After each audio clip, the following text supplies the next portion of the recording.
bersama-sama hari ini Amin. memuji, membesarkan nama-Mu. Amin. Terima kasih Tuhan. Ampuni segala dosa dan kesalahan kami hari ini. Sucikan kami, kuduskan kami, layakkan kami Tuhan, agar kehadiran-Mu di tempat ini tidak menjadi terhalang. Bapa, sebentar firman-Mu akan disampaikan. Roh Kudus, pimpinlah, Amin. berikan hikmat, berikan pengetahuan, agar firman-Mu boleh disampaikan. Terima kasih Tuhan. Pimpin kami semua, urapi kami semua Tuhan. Kami tolak semua roh-roh jahat, kuasa-kuasa kegelapan, segala macam virus-virus sakit penyakit. Kami tolak keluar dalam nama Yesus yang penuh kuasa. Terima kasih Tuhan. Beracaralah hari ini, saat ini, di dalam nama Tuhan Yesus, kami mengucap syukur. Haleluya. Amin. Amin.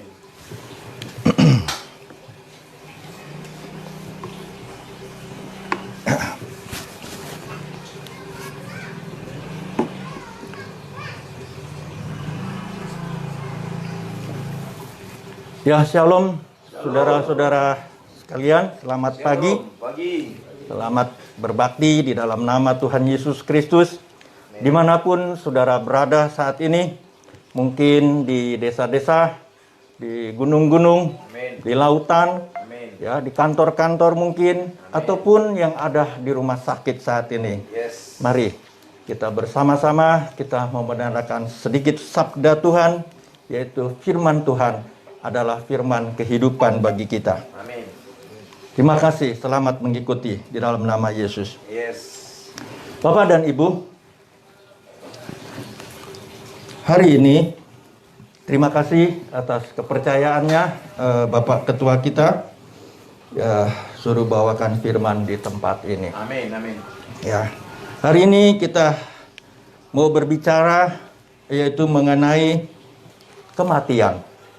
Ya, kita tidak selalu berbicara tentang berkat Tuhan, tapi hari ini kita mau bersama-sama ya sharing tentang kematian. Ya, saya yakin soal kematian ini jarang sekali orang mau bawakan, katanya takut. Ya, apalagi di sini ada adik-adik mahasiswa banyak ya. Kita mau bersama-sama ya belajar. Jikalau ada sesuatu yang salah, ya, saya mohon nanti diberi petunjuk juga, ya. Karena doktrin orang itu berbeda-beda, ya, ada yang berbeda-beda, ya. Puji Tuhan, hari ini judulnya adalah kemana pergi manusia sesudah mati. Nah, kemana perginya manusia sesudah mati? Bapak dan Ibu, sekarang ini COVID sudah merajalela di mana-mana tempat, ya, di seluruh Indonesia. Bahkan orang STT kita, ya, dosen kita yang di STT sini juga kena terpapar virus, ya. Jadi virus ini sudah mencapai mancanegara seluruh dunia, ya. Orang yang terpapar yang virus 19 ini, ya, COVID-19 ini, kebanyakan mereka mati rata-rata. Tidak sampai 7 hari, kalau sudah kena mati.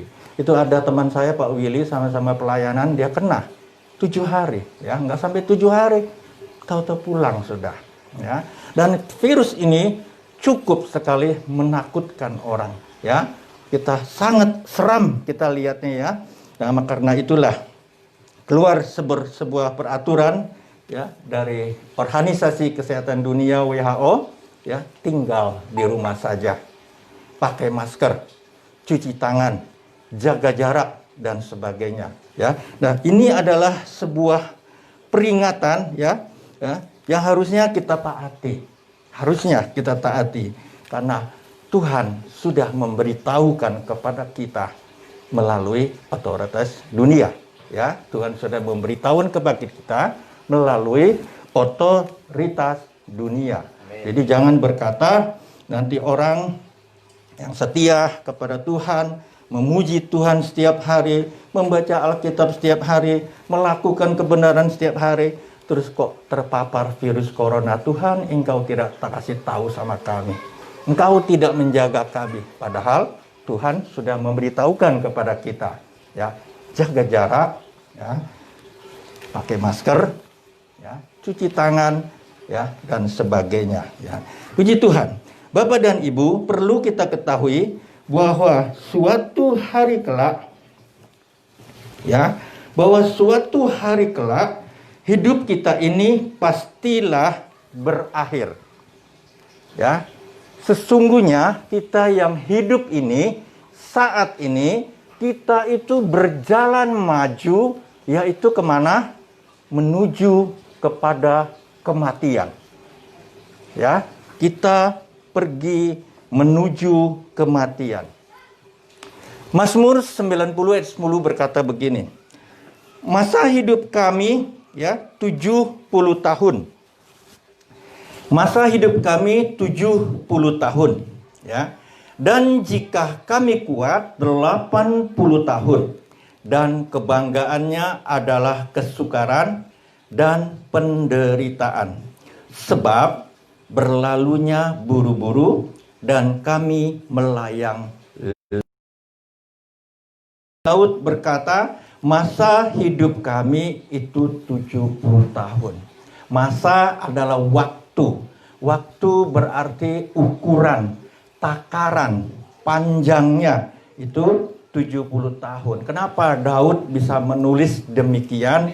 Saya yakin pada masa itu di zaman Daud banyak orang yang meninggal dunia, ya, banyak orang yang dikremasi pada saat ya hidup di dalam goa. Ya, kita mau perbandingkan kenapa Tuhan bilang 120 tahun tapi Raja Daud bilang 70 dan 80 tahun. Ini kan kayaknya bertentangan ini firman Tuhan. Kan seperti itu, ya. Zaman manusia purba itu orang tinggal di dalam goa. Di dalam goa itu dingin. Ketika dingin, orang-orang primitif itu dia buat api unggun di dalam goa. Tujuannya apa? Supaya di dalam goa itu hawanya panas. Ya, jadi mereka tidak terlalu dingin. Ada api unggun, mereka bisa panas, badannya bisa seimbang. Kalau siang hari mereka keluar dari goa, mereka mencari matahari. Mereka berjemur dengan matahari. Tujuannya apa? Supaya ada keseimbangan antara panas dan dingin. Kalau di dalam tradisional TCM Cina, traditional Chinese medicine, itu disebut dengan yin dan yang. Yin itu dingin, yang itu panas. Jadi antara panas dan dingin harus seimbang memang. Ya, sehingga terciptalah sebuah kesehatan. Kalau orang semuanya dingin terus ya dia akan membeku semua. Jadi tidak tercipta sebuah kesehatan, ya. Nah, kalau di zaman now, ya, di zaman sekarang ini itu sudah berbeda lagi. Ya. Ketika hujan datang, ya, kita masuk ke restoran, ya, orang-orang masuk ke restoran, lantas di dalam restoran itu sudah tersedia apa? AC. Dan AC itu dingin hawanya. Nah, sudah dingin, terus petugas pelayan datang tanya, Pak, mau minum apa, Pak? Jawabannya apa pesannya? Teh es manis, ya, teh es, ada esnya, ya. Jadi sudah dingin, tambah dingin. Belum lagi makanannya, ya. Makanannya pesannya sate, sate yang ada sandung lamurnya, banyak minyaknya. Belum lagi hamburger, ya, yang banyak menteganya, ya. Belum lagi ya di sekitar kita udara yang ada di kita itu udara polusi udara kotor, radikal bebas berkeliaran, udara sudah terracuni. Akibatnya umur manusia menjadi apa? Menjadi pendek. Ya, jadi manusia umur pendek sebetulnya bukan salahnya Tuhan, salahnya manusia. Tuhan kasih umur kepada manusia 120 tahun, ya, tetapi nyatanya ada yang 30 tahun mati. Ya, Tuhan kasih bilang 120 tahun. Anak muda ini naik motor, dia kebut-kebutan dengan hawa nafsunya, dia jungkir balik, mati 30 tahun. Salah siapa? Salah sendiri. Ya, bukan salah Tuhan. Ya, demikian juga ya, Tuhan kan waktu penciptaan hendaklah segala pohon tumbuh-tumbuhan berbiji makananmu. Tuhan nggak bilang kamu tuh binatang kamu potong semua makan. Ketika itu tidak. Ya, tapi Tuhan bilang seperti makanya Tuhan bilang 120 tahun. Tapi manusia umurnya pendek bisa 7-80 tahun, mereka tidak bisa menjaga gaya hidup. Makanannya mereka tidak bisa jaga, maka banyak yang mati muda. Kalau kita lihat di rumah duka saat ini banyak sekali yang umur 50, 60 itu sudah tercatat di papan di rumah duka, ya. Itu sangat mengerikan, ya. Nah, Mazmur berkata kita bisa 80 itu sudah top. Bisa 80 top walaupun sudah sakit sana, sakit sini, ya. Kita encok, ya, encok sana, encok sini. Jalan kaki sakit rasanya, sudah pekapuran kalau orang zaman now sekarang, ya. Sudah pokoknya sudah tidak karu-karuan lah. Saya yang umur 60 saja, tadi pagi saya lihat kaki saya di sini kok rasanya nyut gitu. Ya, semalam saya habis baca ini, ya. Baca ini, sakit rasanya gitu. Ya, apalagi umur 80 tahun. Tetapi di Jepang, ya, banyak orang rata-rata umurnya 120 tahun. Mereka sehat-sehat semua. Kenapa? Karena mereka menjaga gaya hidup mereka. Ya, makanannya sehat, udaranya pun sehat. Banyak orang Jepang umurnya 120 tahun. Tapi mengapa di Indonesia di rumah duka 60 ke bawah itu banyak sekali. Ya, itu salah kita, bukan salah Tuhan. Berarti Alkitab ini benar adanya, bahwa Tuhan bilang manusia 120 tahun saja. Nah, bicara tentang kematian, pengkhotbah berkata, untuk segala sesuatu itu ada waktunya, ada masanya, ya. Kalau ada masanya, berarti apa? Setiap orang yang lahir itu pastilah mati. Ya. Jadi setiap yang lahir pasti mati. Kita baca Ibrani 9 ayat 27. Dan sama seperti manusia ditetapkan untuk mati hanya satu kali saja, sesudah itu dihakimi. Ya, kita ditetapkan oleh Tuhan untuk mati satu kali saja, sesudah itu dihakimi. Ya, itu artinya sesudah mati belum selesai. Ya, belum selesai, masih ada proses kelanjutannya. Belum lama kemarin kita melihat di televisi ditayangkan ada seorang bos di Roxy kalau nggak salah, dia kesulitan ekonomi karena pandemi COVID-19 ini. Suaminya, istrinya terjun dulu dari gedung atas, langsung diambil kamera, trot, mati. Habis itu nyusul suaminya. Ya, saya yakin orang ini belum kenal Tuhan. Ya, terus ada lagi di televisi, saya lihat ibu-ibu dia bunuh anaknya, dia racuni 3 anaknya, setelah itu dia gantung diri. Ya, tujuannya apa? Kalau kita lihat motifnya daripada ibu ini, pasti dia anggap, ya, kalau sudah mati sudah selesai, seperti itu, ya. Padahal firman Tuhan berkata sesudah mati itu dihakimi. Sesudah mati itu belum selesai, ya, masih ada proses. Karena itu, ya, kita berhati-hati, kita sebagai anak-anak Tuhan, meskipun kita tidak makan 2 hari, jangan putus asa, ya. Amin. Jangan putus asa, ya. Tidak makan 2 hari, ada orang gantung diri, ada. Ya, dia nggak kuat, ya, dan tidak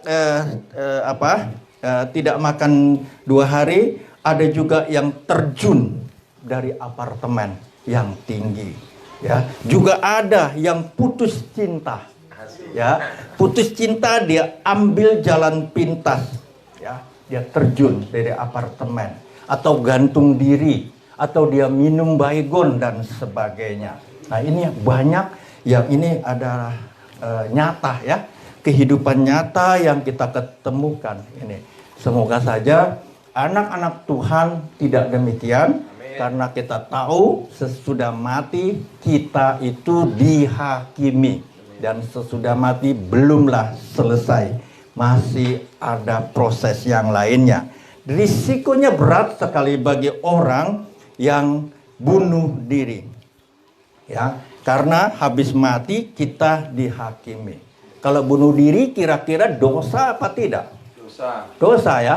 Karena Torah berkata jangan membunuh, ya. Meskipun kita tidak bunuh orang lain, tetapi kita bunuh diri kita sendiri, berarti dosa. Apalagi orang Kristen itu, dia itu bukan miliknya sendiri, ya. Dia adalah milik Kristus, karena Kristus sudah tebus dia, ya. Dia adalah miliknya Tuhan, ya. Tahukah tubuhmu bahwa tubuhmu adalah bait Allah yang kudus? Kita sudah ditebus, sudah dibayar dengan harga yang mahal oleh Tuhan, dan kita ini bukan milik kita sendiri, tetapi miliknya Kristus. Kalau kita merusakkan milik Kristus, berarti apa? Dosa besar. Dosa besar. Makanya orang Kristen jangan coba-coba dia berpikir, ya, kalau sudah menghadapi masalah yang tidak terhadapi, terus dia bunuh diri, seolah-olah, ya, selesai semua. Ibrani 9:27 jelas mengatakan manusia ditetapkan untuk mati hanya 1 kali saja, habis itu dia dihakimi. Inilah sebuah kebenaran yang harus kita pegang erat-erat selama kita hidup di dalam dunia ini. Sebab kematian itu bukanlah akhir dari keberadaan kita, ya, di dalam alam semesta ini, di bumi ini. Kematian itu bukan demikian. Ya, secara jasmani betul kita mati.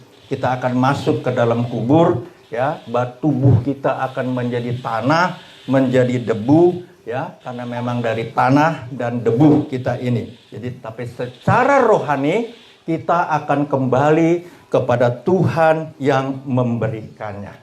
Pengkhotbah 12 ayat 7, dan debu kembali menjadi tanah seperti semula, dan roh kembali kepada Allah yang mengaruniakannya. Jadi sesudah mati bukan akhir dari segalanya.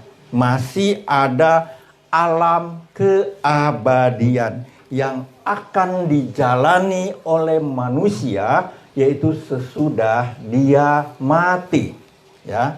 Sadar atau tidak sadar, suatu hari kelak saya, saudara sekalian, pastilah akan berakhir hidupnya. Kenapa? Karena orang yang lahir pasti mati.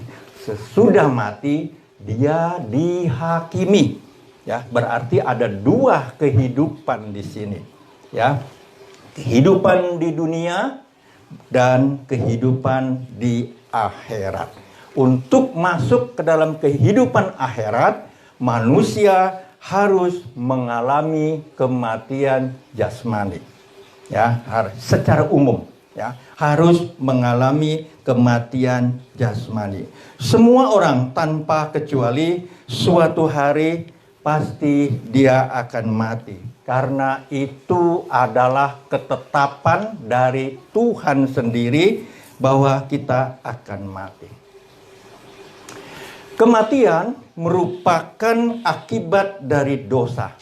Ya, Kejadian 3:19 saya bacakan. Dengan berpeluh engkau akan mencari makananmu sampai engkau kembali lagi menjadi tanah.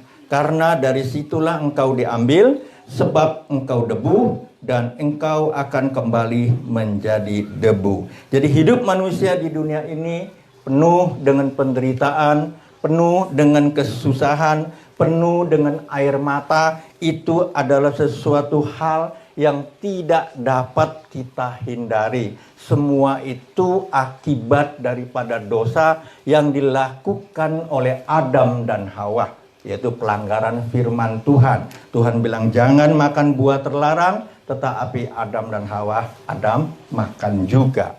Namun kita masih bisa mencegahnya agar kita tidak mengalami penderitaan pada kehidupan yang akan datang, yaitu di akhirat. Ya, kita bisa mencegahnya, yaitu dengan kita mentaati kebenaran firman Tuhan. Saya ada sebuah ilustrasi, ya, saya ada kasih gambar ini. Manusia yang lahir itu pasti mati. Tadi saya mau bikin di rumah, saya lupa ya. Ya. Orang yang umur 10 sampai 30 tahun ini itu kita katakan dia lampu hijau, masuk lampu hijau. Kalau umur 40, 50, 60 lampu merah, ya.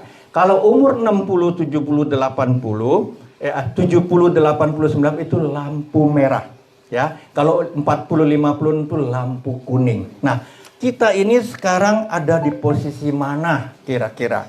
Yang umur 30 tahun, dia akan menuju kepada 40, 50, 60. Dia akan menuju lampu kuning. Nah, sebelum menuju lampu kuning, apakah yang sudah kita lakukan? Apakah kita sudah antisipasi? Ya, karena ada orang yang umur 35 juga dipanggil Tuhan. Karena orang tidak tahu kapan kita akan mati. Ya, tapi kita ditetapkan oleh Tuhan untuk mati. Demikian juga orang yang umur 40, 50 dan 60 itu sudah lampu kuning. Saya ini sudah lampu kuning, ya. Sebentar lagi lampu merah. Kalau masuk lampu merah berarti dari 60 sampai 70 berarti umur saya kalau berprinsip kepada Mazmur Daud berarti tinggal 10 tahun lagi. Jadi betapa pendeknya, ya. Mazmur Daud yang hilangnya lenyap, terburu-buru lenyap. Artinya hidup ini memang sia-sia. Sangat cepat sekali, ya. Baru juga baca Alkitab sore jam 5, sebentar tahu-tahu di jam 9. Ya. Terus tidur, tahu-tahu sudah pagi. Kerja, tahu-tahu loh kok udah sore. Tahu-tahu sudah 1 minggu. Tahu-tahu sudah 1 bulan, ya. Tahu-tahu udah mau Natal lagi. Jadi cepat sekali umur orang itu, tidak terasa, ya. Tidak terasa, sangat cepat sekali. Jadi kita harus antisipasi. Jadi dari skema grafik ini, ya, haruslah kita dapat menyadarkan kita, saya saat ini ada di posisi yang mana, ya. Apakah saya di posisi 60, ya, ataukah 70?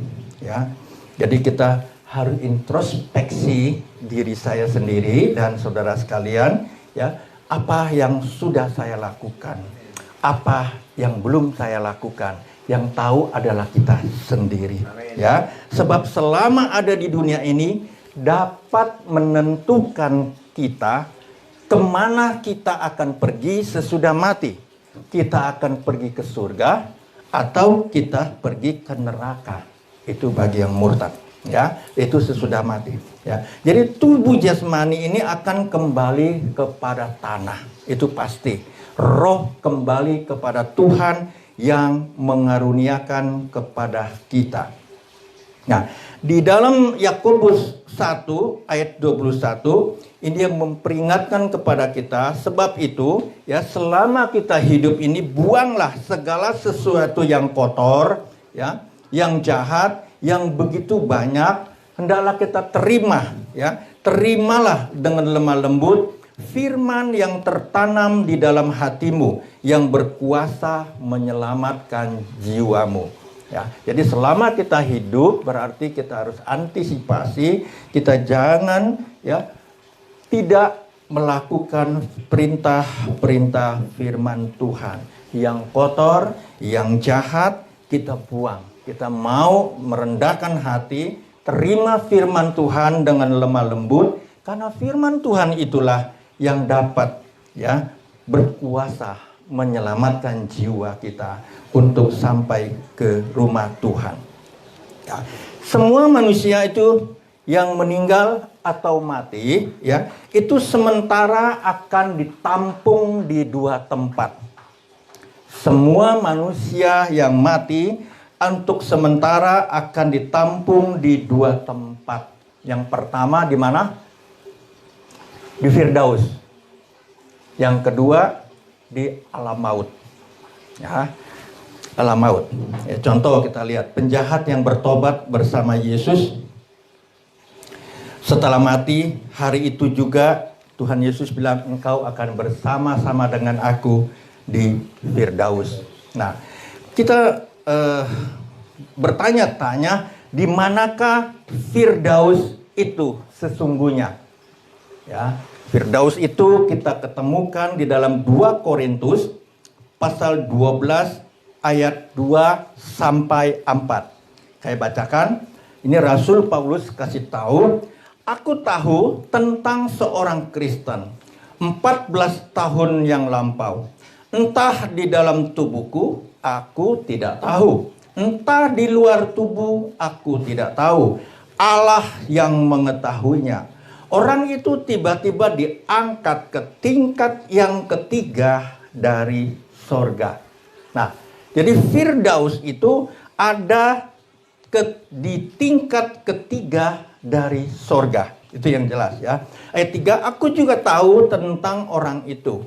Entah di dalam tubuh, entah di luar tubuh. Aku tidak tahu. Allah yang mengetahuinya. Ayat 4, ia tiba-tiba diangkat ke Firdaus dan ia mendengar kata-kata yang tak terkatakan, yang tidak boleh diucapkan oleh manusia.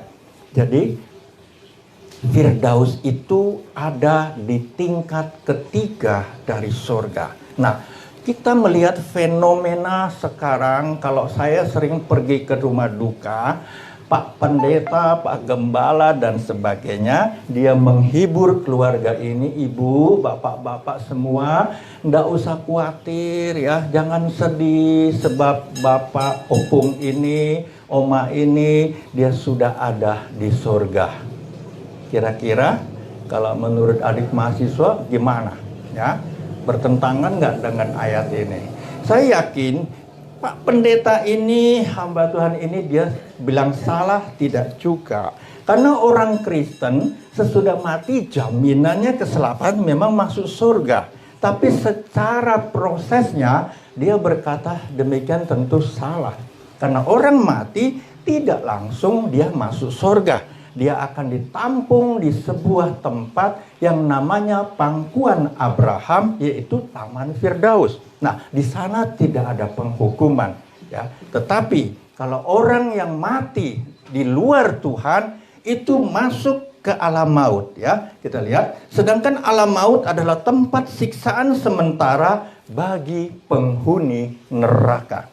Ya. Lukas pasal 16 ayat 22 sampai dengan 32. Kita baca.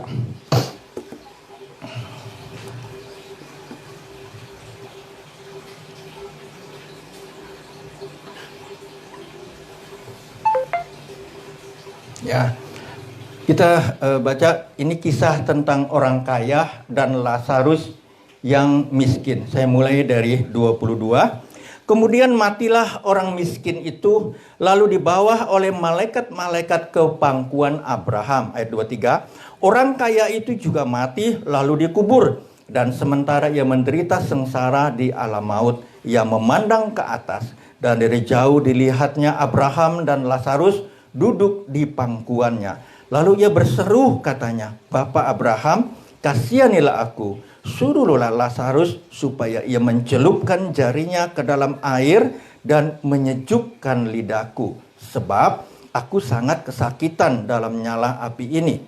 Tetapi Abraham berkata, anak, ingatlah bahwa engkau telah menerima segala yang baik sewaktu hidupmu. Sedangkan Lazarus segala yang buruk.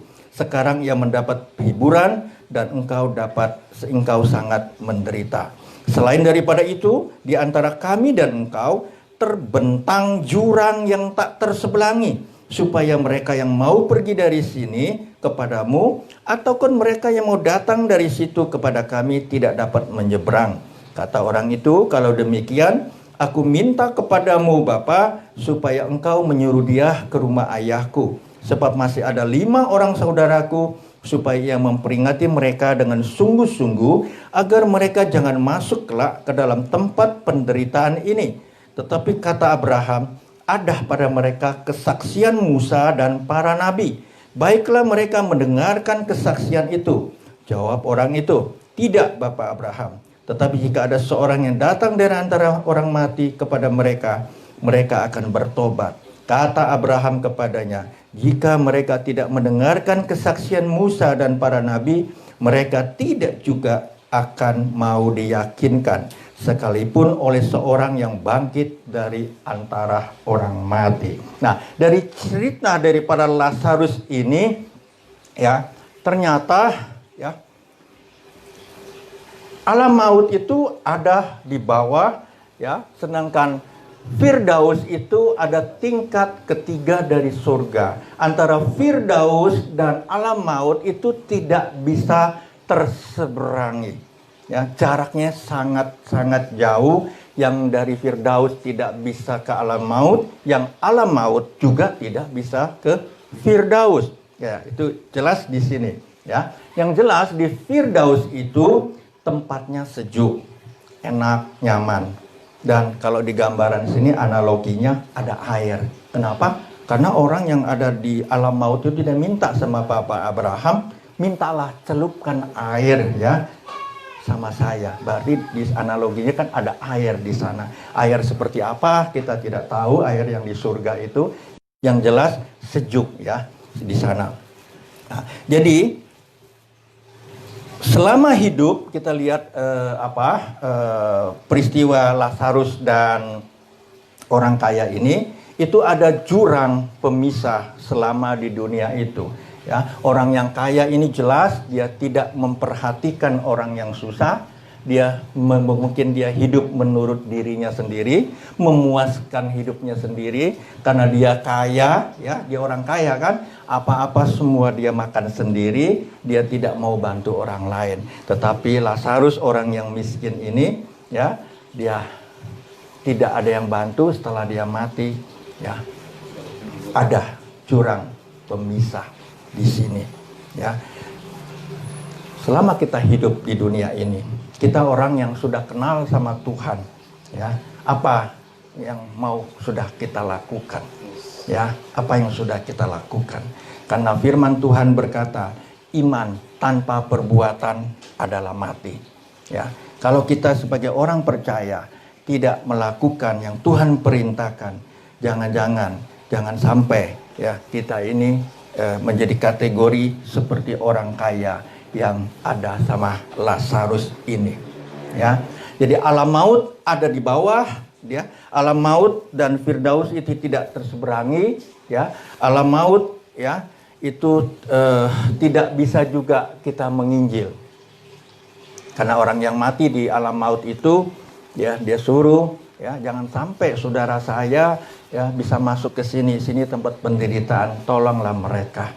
Ya, jadi kita yang orang yang sudah percaya sama Tuhan, ya, jangan kita menyesal kalau kita tidak menginjili saudara kita di rumah kita, paman kita, ya, saudara-saudara kita yang lain.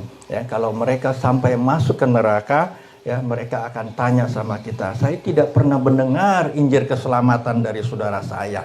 Gitu. Jadi di alam maut, ya, sudah tidak ada lagi pertobatan, tidak ada lagi penginjilan, ya, kata Abraham, ya. Karena apa? Karena di dunia ini sudah ada kitab Nabi Musa dan kitab para nabi. Jadi ada juga orang yang sudah memberitakan firman Tuhan, banyak orang tidak mau terima firman Tuhan. Nah, itulah mereka masuk ke dalam alam maut. Nah, untuk orang yang ada di Taman Firdaus, di kitab mana saya lupa, ya, itu orang tidak sabar menunggu. Kapan Tuhan engkau datang, ya? Kapan? Ya, orang-orang yang di sana menunggu tidak sabar. Tetapi Tuhan bilang, suruh sabar sementara waktu, Ya, waktunya manusia beda dengan waktunya Tuhan. Begitu. Di dalam 2 Petrus 3 ayat 7, ya, manusia tidak sabar menunggu. Walaupun tempat penampungan sementara ini bagi orang yang sudah meninggal di dalam Kristus, kelihatannya mereka lama sekali, sesungguhnya waktunya tidak lama. Waktunya sangat singkat sekali, ya. 2 Petrus 3 ayat 7-8. Tetapi oleh firman itu juga langit dan bumi yang sekarang terpelihara dari api dan disimpan untuk hari penghakiman dan kebinasaan orang-orang munafik. Ayat 8. Akan tetapi saudara-saudara yang kekasih, yang satu ini tidak boleh kamu lupakan, yaitu bahwa di hadapan Allah satu hari sama dengan 1000 tahun, dan 1000 tahun sama dengan satu hari. Ternyata itu hanya berapa hari saja bagi Tuhan. Ya, manusia yang di alam roh yang mati, mereka ditampung di sana. Ya, seperti Daniel itu dia tidur di sana. Ya, dia tidur. Berarti kalau saya berpikir analoginya, orang ditampung di Firdausanya, mereka disuruh istirahat, suruh tidur di sana. Ketika Yesus nanti datang, mereka semua akan dibangkitkan. Ya, karena orang yang meninggal dalam Kristus, ya, dia bukan ditaruh di kuburan, tinggal di dalam tanah, karena mereka ditaruh di tingkat ketiga dari sorga, tempat penampungan orang mati. Itu Taman Firdaus yang Rasul Paulus kasih tahu. Ya, manusia ditetapkan untuk mati satu kali saja, sesudah itu dihakimi. Terus kita bertanya, bagaimana dengan Lazarus?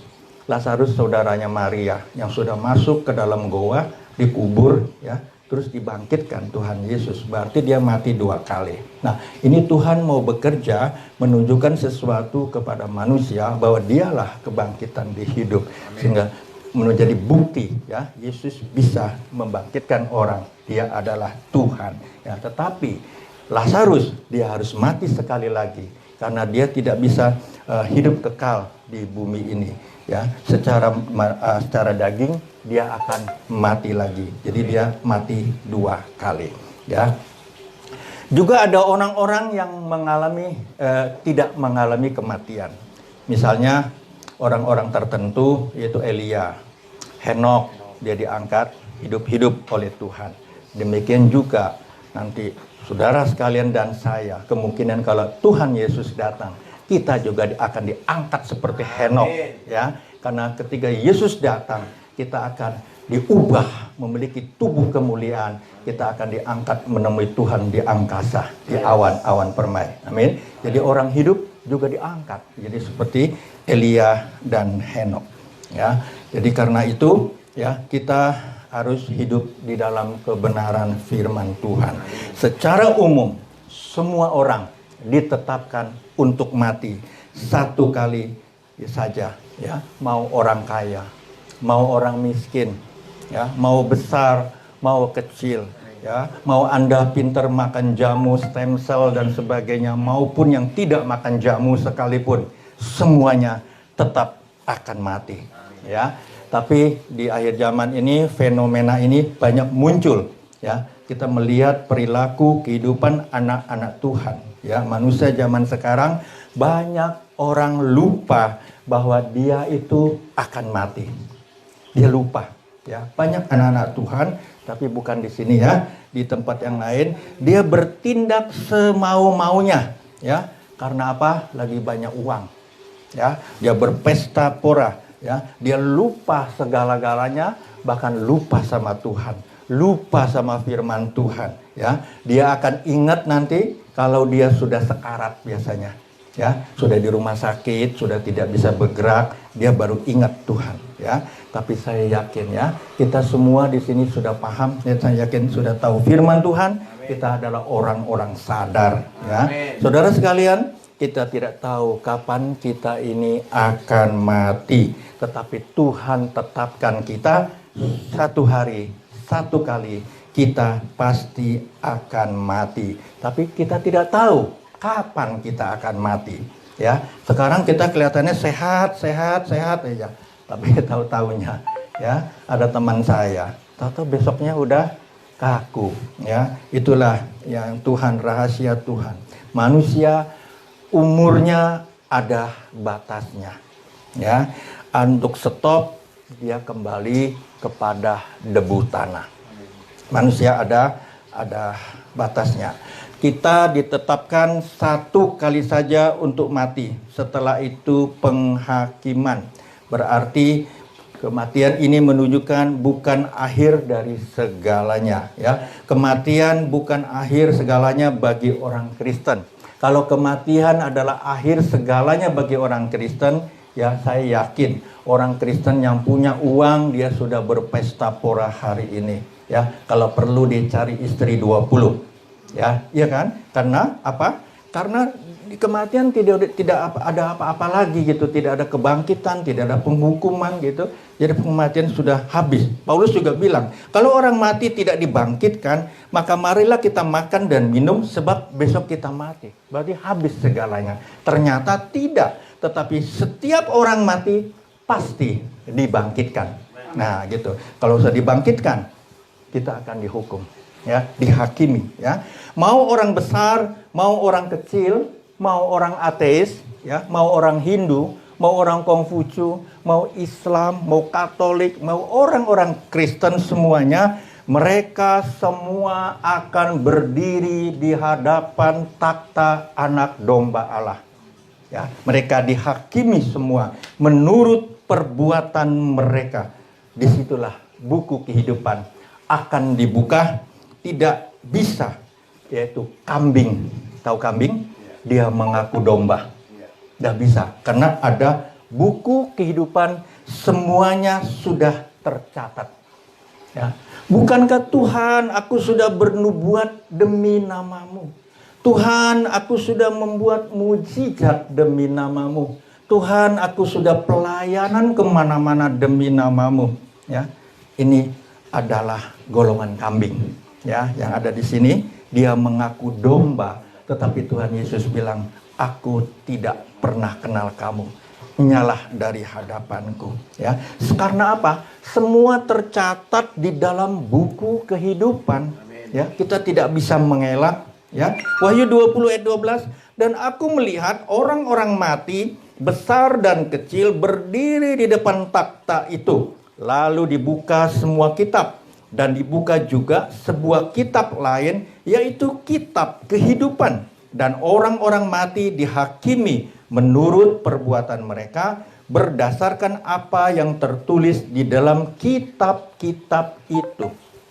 Kalau bicara kitab-kitab, bukan satu kitab berarti di sini. Ada banyak kitab.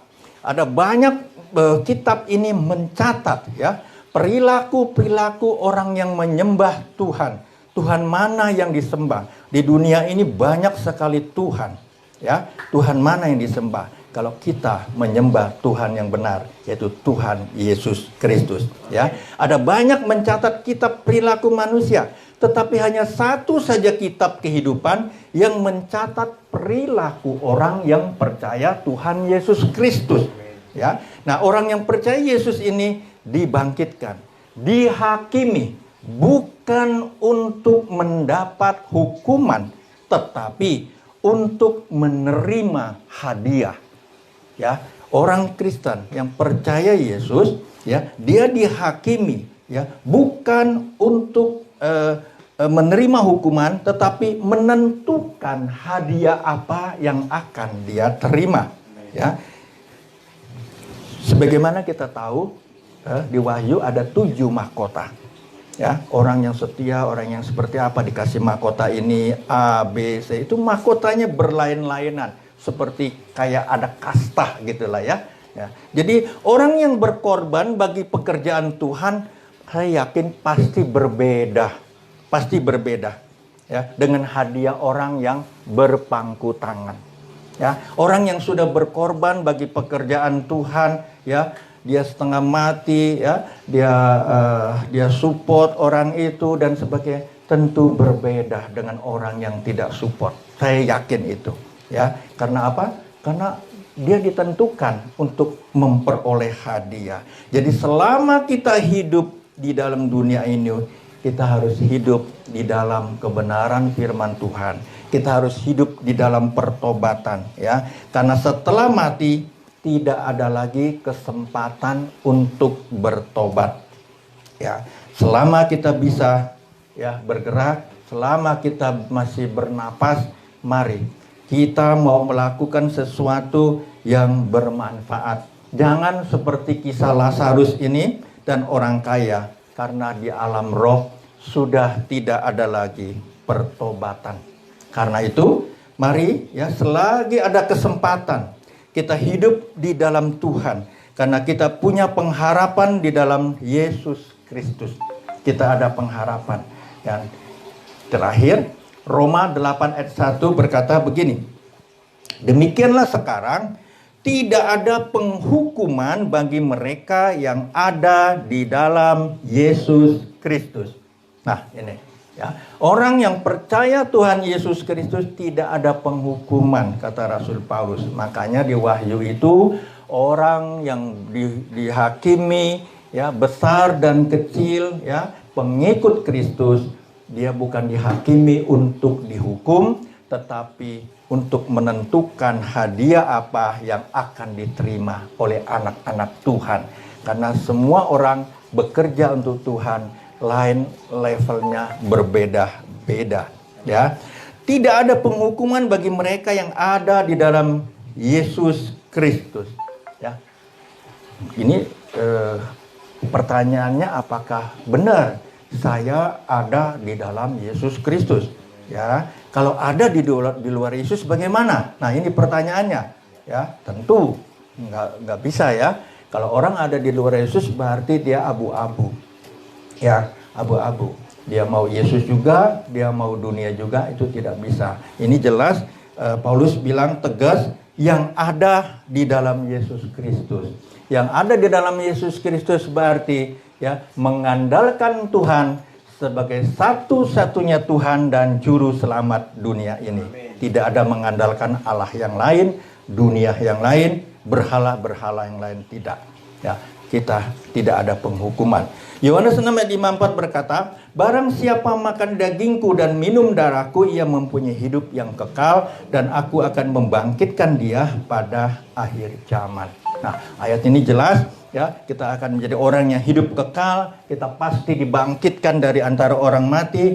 Jadi beruntung sekali orang Kristen, sebelum dihakimi untuk memperoleh hadiah, dia sudah memiliki kehidupan yang kekal. Artinya apa? Setiap orang yang percaya Yesus pasti diselamatkan. Amin. Gitu.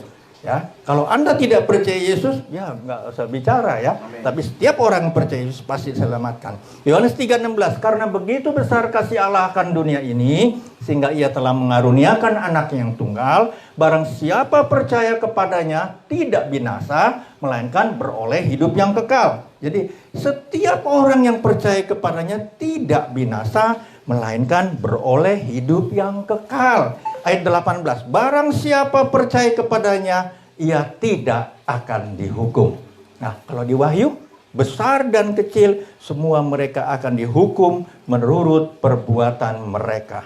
Ya, dari hukum di sini bukan dihukum untuk masuk ke dalam alam maut, ya, tetapi untuk mendapatkan hadiah. Karena kunci kerajaan surga dan kerajaan maut itu ada di tangan Tuhan Yesus sendiri. Ya, jadi kita beruntung kita memiliki Yesus.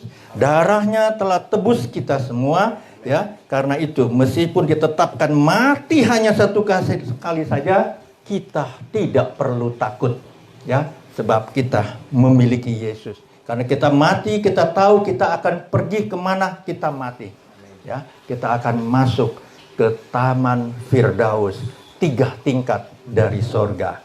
Amin. Puji Tuhan. Sampai di sini, ya, kita naikkan puji